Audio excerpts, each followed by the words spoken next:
We are joined from Beirut by Ahmad Younes, political analyst, and Marcel Baloukji, strategic expert. Welcome to In Depth. Mr. Younes, what is the significance of Morgan Orthodox's visit to Lebanon in the context of Israelis' continued occupation of southern Lebanon? Good evening to you and to your audience. Thank you for having me in this interview. Morgan Ortaga's visit to Lebanon was important because it showed U.S. interest in Lebanon's stability. During her meetings with the Lebanese leaders, they stressed the need for Israel to fully withdraw from southern Lebanon, in line with UN Resolution 1701. So the visit gave Lebanon a chance to clearly state its demand for sovereignty and the end of Israel occupation. And we see in this visit her tone, Morgan Ortaga's, her tone during the visit was more calm and respectful compared to past U.S. officials. So she did not focus on the issue of Hezbollah's weapons, which helped reduce pressure on the Lebanese government. So instead, she talked about border security, stopping Israel violations, and supporting Lebanon's economy. This visit marked a softer U.S. approach and opened the door for better communication. Mr. Baloukji, Israel's continued occupation of southern Lebanon, despite the ceasefire and resolutions, is troubling. How does this affect Lebanon's security situation, sir?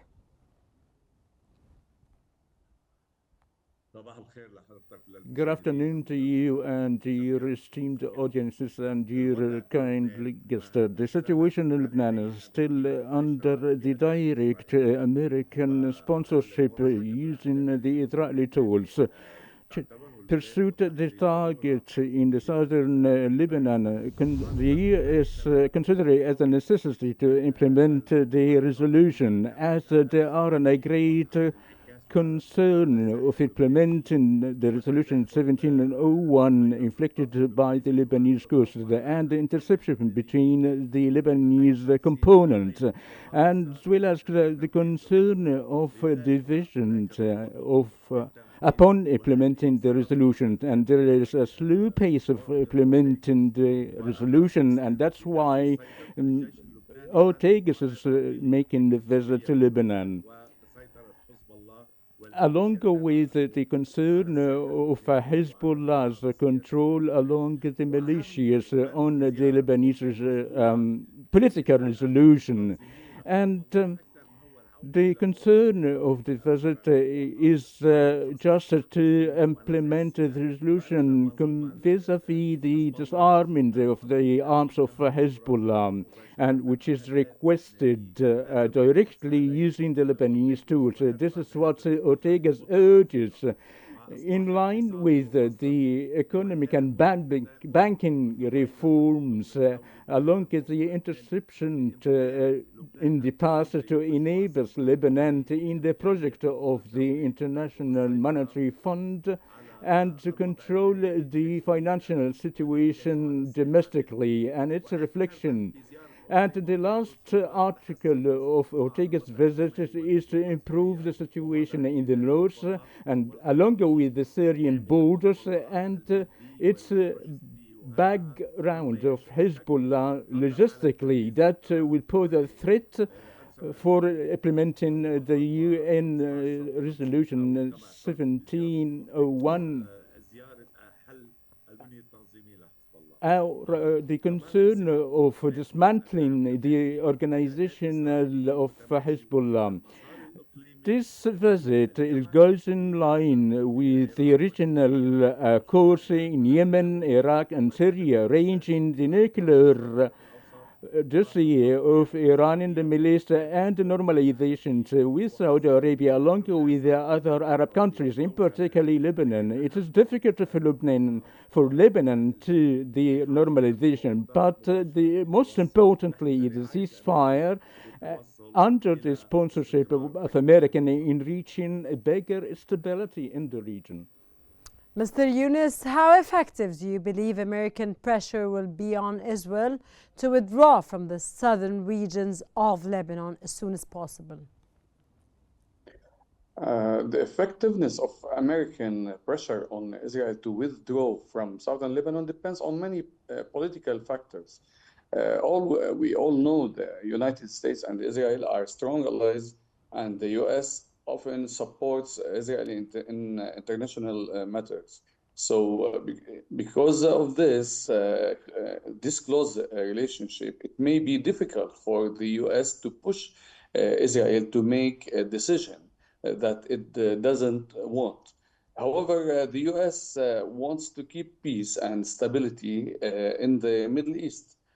So if the situation in southern Lebanon becomes more dangerous or if international pressure grows, so the U.S. Might try to use diplomacy to encourage Israel to leave the area. In this case, I think that American pressure could help if it is combined with support from the United Nations and other world powers. Still, the final decision depends on many issues, including security, politics, and local support. So even if the U.S. Puts pressure, Israel may not respond quickly. So while American influence is important, it might be strong enough alone to cause a full withdrawal without a bigger international effort. Mr. Baloukji, what are the implications of the recent meetings between Orthodox and Lebanon's leaders in terms of Lebanon's sovereignty and security, sir?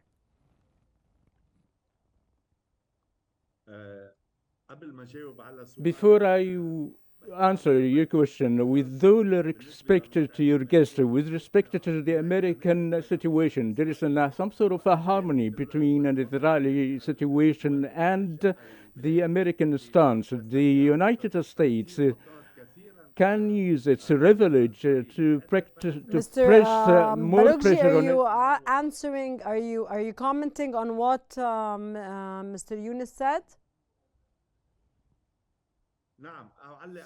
I wish to comment Mr. Younes that the agreement of the ceasefire along with the northern Israel was threatened by Hezbollah, and Israel and America can to diffuse the tension in the region and also determine and the outlets of negotiation, and the United States is the main sponsor of the process in between Lebanon and Israel.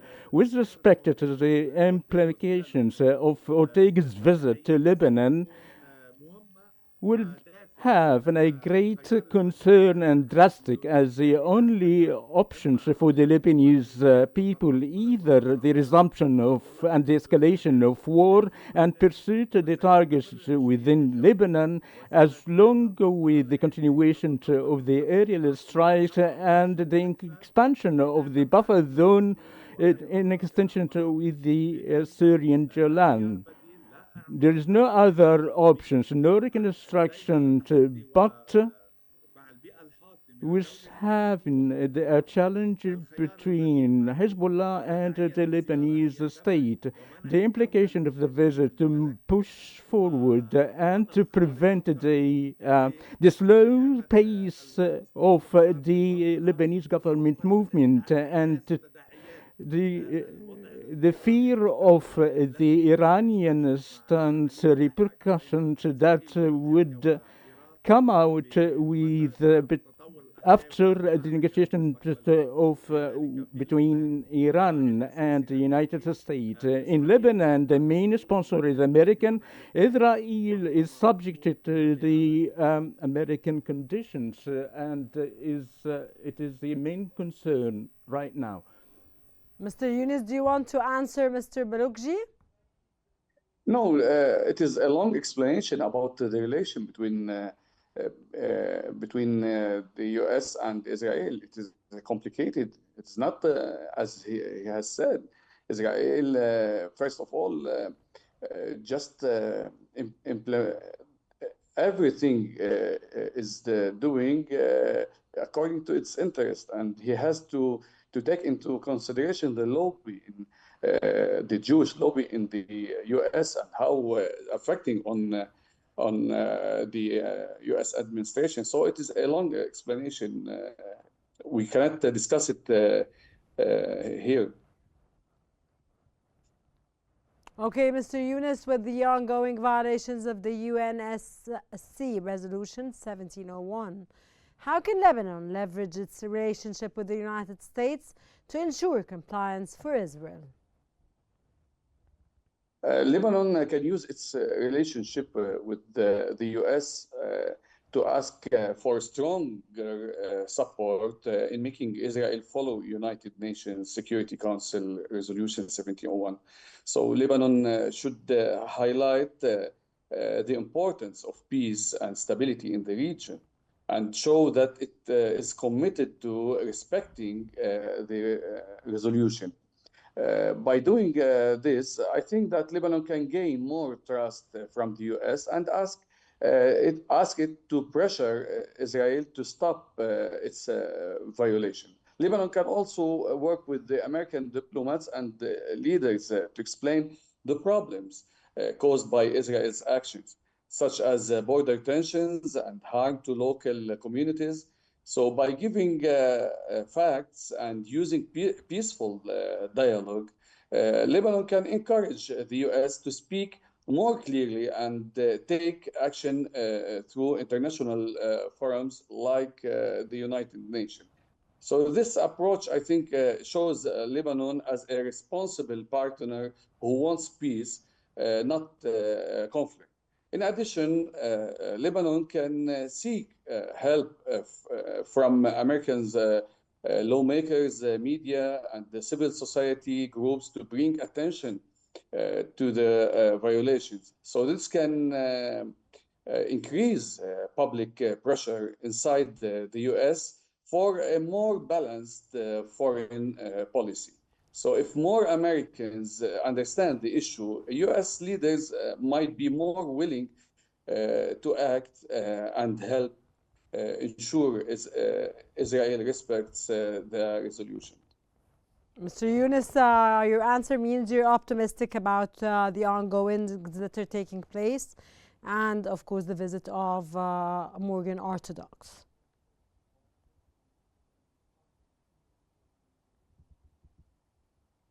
Mr. Baloukji, do you believe the United States will take more concrete steps to address Israeli violations, or is the diplomatic visit more of a symbolic gesture?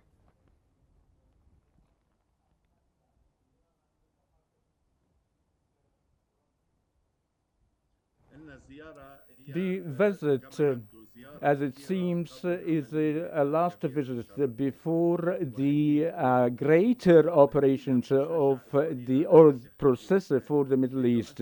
And America does not encourage to Israel to withdraw from Lebanon, either by the implementation by the 1701.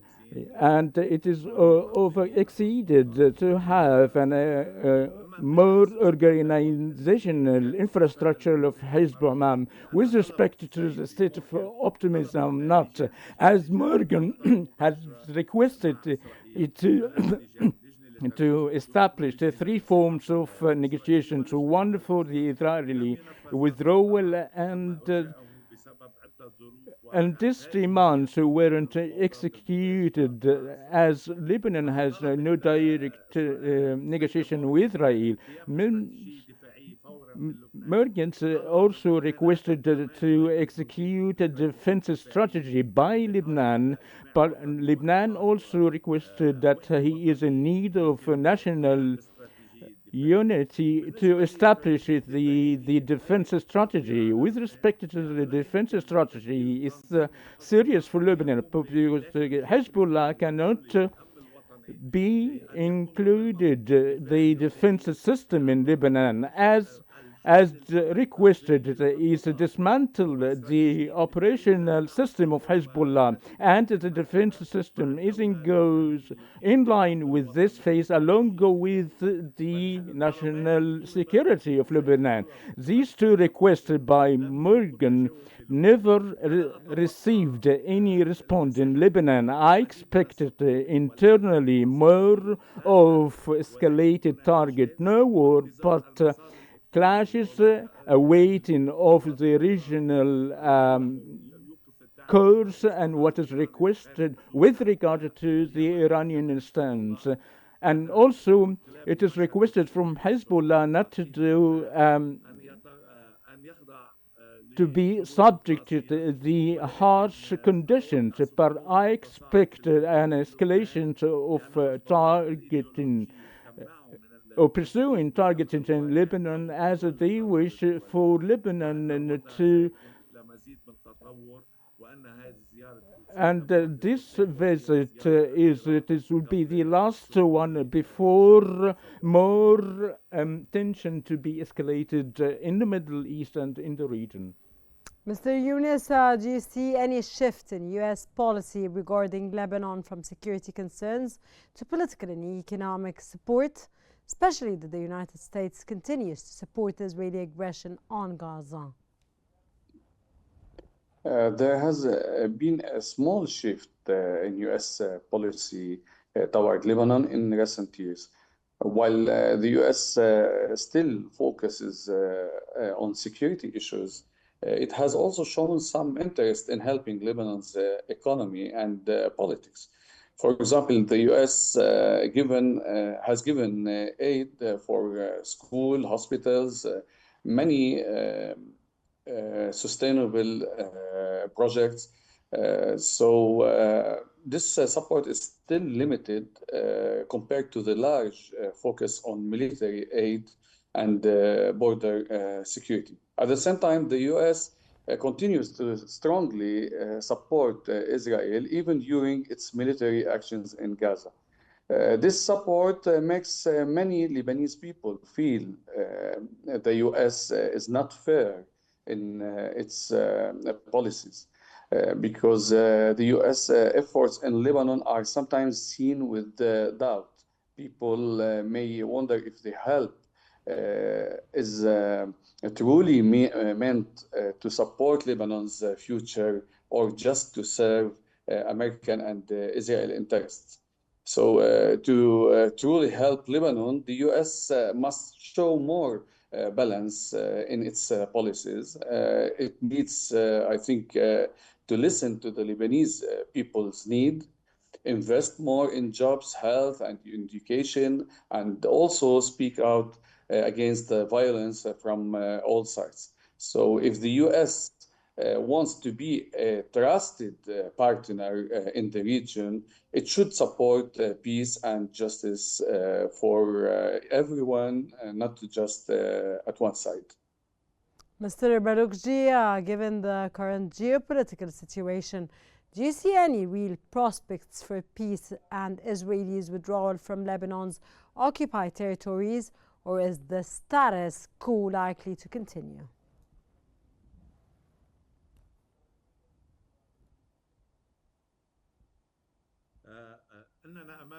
We are before a very crossroads. The first option that the Israeli withdrawal should go in line with the implementation of the 1701, coinciding with the 1759 resolution, and for Hezbollah to execute the 1559 resolution. But if the rapprochement, or rather the state isn't able to execute the resolution, particularly that the Lebanese resistance has been weakened, and or having reluctance by the Israeli side and the expansion of the buffer zone, and go back 15 years ago with a continued airstrike against Lebanon for a long time, and even the Iranian file, including Hezbollah, if they not dismantle its organization or executing the UN Resolution 1959, the only matters Mr. related Marcel to the state. Baloukji, I have to wrap up this episode now, and of course, thank you very much, Marcel Baloukji, a strategic expert, and Ahmad Younes, political analyst. Thank you very much for your valuable, informative insights.